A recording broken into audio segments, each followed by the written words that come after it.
আসসালামু আলাইকুম এভরিওয়ান, সবাইকে স্বাগত জানাচ্ছি আমার আজকের আয়োজনে। আজ তৈরি করে দেখাবো হোটেল স্টাইলে ডাল পুরি কিভাবে তৈরি করতে হয়।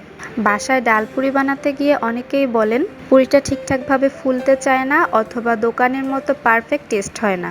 তো আজ আমি আপনাদের খুবই সহজভাবে পারফেক্ট স্বাদের এই রেসিপিটি দেখানোর চেষ্টা করেছি।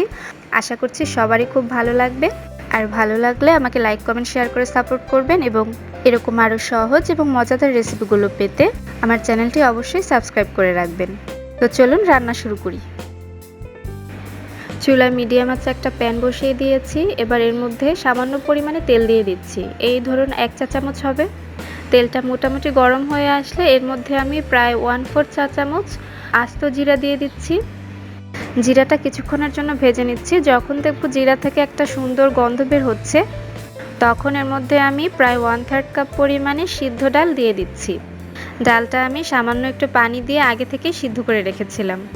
ডালটা কিছুক্ষণ নেড়েচেড়ে এর মধ্যে আমি দিয়ে দিচ্ছি প্রায় 1/3 চা চামচ ধনে গুঁড়া। আমি এখানে জিরার গুঁড়া ব্যবহার করিনি, সবে আস্ত জিরার ফোড়ন দিয়ে এটা তৈরি করছি। তবে আপনারা যারা আস্ত জিরা না দিতে চাচ্ছেন তারা কিন্তু এখানে জিরার গুঁড়াও ব্যবহার করতে পারেন। তো এখন কিছুক্ষণ এটা নেড়েচেড়ে নিচ্ছি। যখন দেখব পানিটা প্রায় শুকিয়ে এসেছে তখন এর মধ্যে দিয়ে দিচ্ছি ক্রাশ করে রাখা শুকনো মরিচ। এখানে আমি 3-4টি শুকনো মরিচ আগে থেকেই ভেজে গুঁড়ো করে রেখেছিলাম। তো এটাই এখন আমি দিয়ে দিলাম এবং সাথে আরও দিচ্ছি পরিমাণ মতো লবণ। এবার সব কিছু একসাথে মিশিয়ে আরও কিছুক্ষণ রান্না করে নিচ্ছি, কারণ ডালটা কিন্তু এখনও অনেকটাই ভেজা। সবশেষে এর মধ্যে কিছু ধনেপাতা কুচি দিয়ে দিচ্ছি। এবার সব কিছু একসাথে মিশিয়ে চুলাটা বন্ধ করে রেখে দিচ্ছি যতক্ষণ না পর্যন্ত এই পুরটা ঠান্ডা হয়ে যায়। আর দেখুন পুরটা কিন্তু শুকিয়ে গিয়েছে, পানি নেই বললেই চলে। যতটা পানি আছে ওটা কিন্তু ঠান্ডা হলে একদম ঝরঝরে হয়ে যাবে।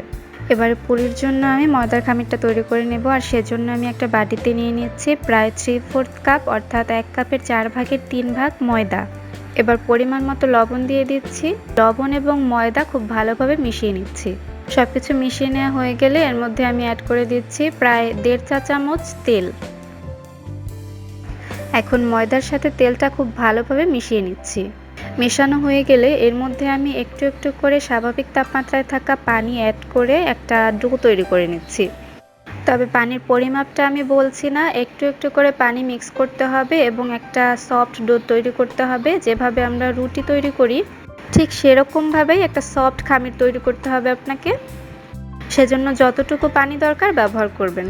তবে একবারে অনেকগুলো পানি ব্যবহার করতে যাবেন না, এতে কিন্তু ডোটা নষ্ট হয়ে যাওয়ার সম্ভাবনা থাকে। তাই একটু একটু করে পানি মিক্স করতে হবে এবং একটা মসৃণ এবং সফট ডো তৈরি করতে হবে আপনাকে। আপনি খামিরটা যতটা ভালোভাবে মাখাতে পারবেন আপনার পুরিও কিন্তু ততটাই ভালো হবে এবং ততটা ভালোভাবেই ফুলবে। তাই চেষ্টা করবেন খামিরটা অনেক সময় নিয়ে খুব ভালোভাবে মাখানোর জন্য। তো আমার খামিরটা রেডি হয়ে গিয়েছে। আমি প্রায় 8 থেকে 10 মিনিট এটাকে খুব ভালোভাবে মেখে নিয়েছি। এখন এর উপরে কিছুটা তেল ব্রাশ করে দিচ্ছি যাতে করে এর উপরটা ড্রাই না হয়ে যায়। এবার এটাকে ঢেকে রেখে দিচ্ছি প্রায় 10 থেকে 15 মিনিটের জন্য। ফিরে এলাম 15 মিনিট পরে। আর এই 15 মিনিটে কিন্তু ডোটা আরেকটু সফট হয়ে গিয়েছে। এবার আরেকবার একটু ভালোভাবে মেখে নিচ্ছি এটাকে। এখন আমি যতগুলো পুরি বানাতে চাচ্ছি ঠিক ততগুলো লেচি কেটে নিচ্ছি এখান থেকে।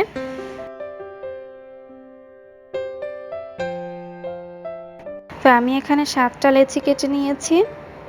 এখন এখান থেকে একটি একটি করে লেচি নিয়ে আমি পুরি তৈরি করব এবং বাকিগুলো ঢেকে রেখে দিব যাতে এগুলো ড্রাই না হয়ে যায়।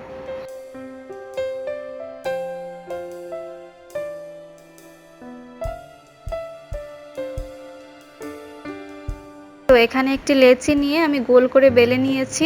তবে এটা কিন্তু পাতলা করে বেলা যাবে না, একটু মোটা করেই বেলতে হবে। এবারে আমি এর মধ্যে প্রয়োজন মতো পুর দিয়ে দিচ্ছি। বাসায় পুরি তৈরি করলে কিন্তু এটা বেশ ভালো একটা সুবিধা। আপনি এখানে যতটা পুর দিতে চান ততটাই দিতে পারবেন। তো এখানে আমি আমার ইচ্ছে মতো পুর দিয়ে দিয়েছি। খুব বেশি পরিমাণে পুর দিতে যাবেন না, তাহলে কিন্তু আবার এটা মুড়িয়ে নিতে সমস্যা হবে। তো পুরটা দেওয়া হয়ে গেলে চারপাশ থেকে ধরে খোলা অংশটা এক জায়গায় এভাবে জড়ো করে শেষ পর্যায়ে এভাবে মুড়িয়ে দিতে হবে। আর অবশ্যই শেষে এভাবে মুড়িয়ে দেবেন, তাহলে কিন্তু পুরিটা পরবর্তীতে ভাজার সময় আর খুলে যাওয়ার সম্ভাবনা থাকে না। তো ভিডিওটা দেখে একটু বুঝে নিন আমি কিভাবে করছি।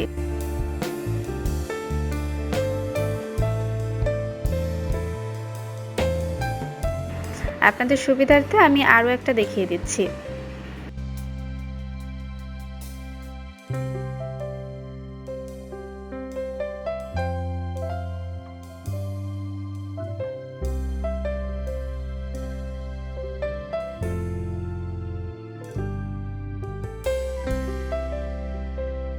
এভাবে আমি সবগুলো পুরির মধ্যে পুর ভরে রেখে দিয়েছি।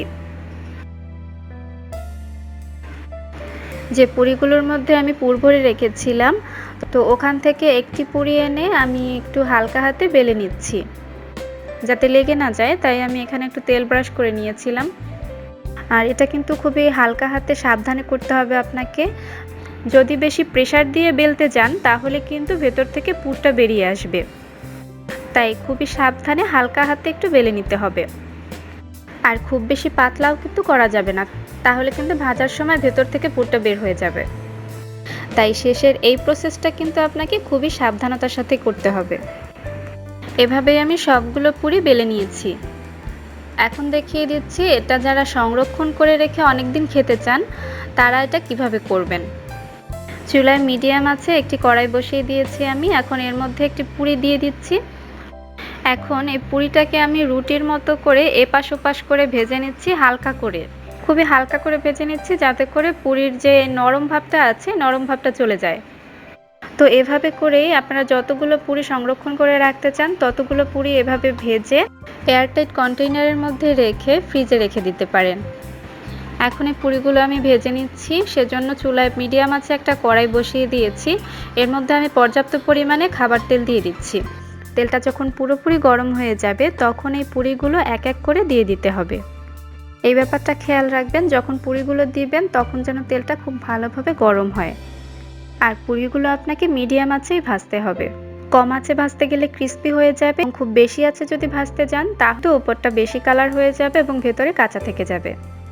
পুরিগুলো দেওয়ার কিছুক্ষণ পরেই দেখবেন এগুলো আপনা আপনি উপর থেকে ভেসে উঠছে এবং ফুলে উঠছে। যখন পুরিগুলো ফুলতে শুরু করবে তখন এক খুন্তির সাহায্যে হালকা করে উপর থেকে চাপ দিয়ে একটু তেলের নিচে ডুবিয়ে দিতে হবে।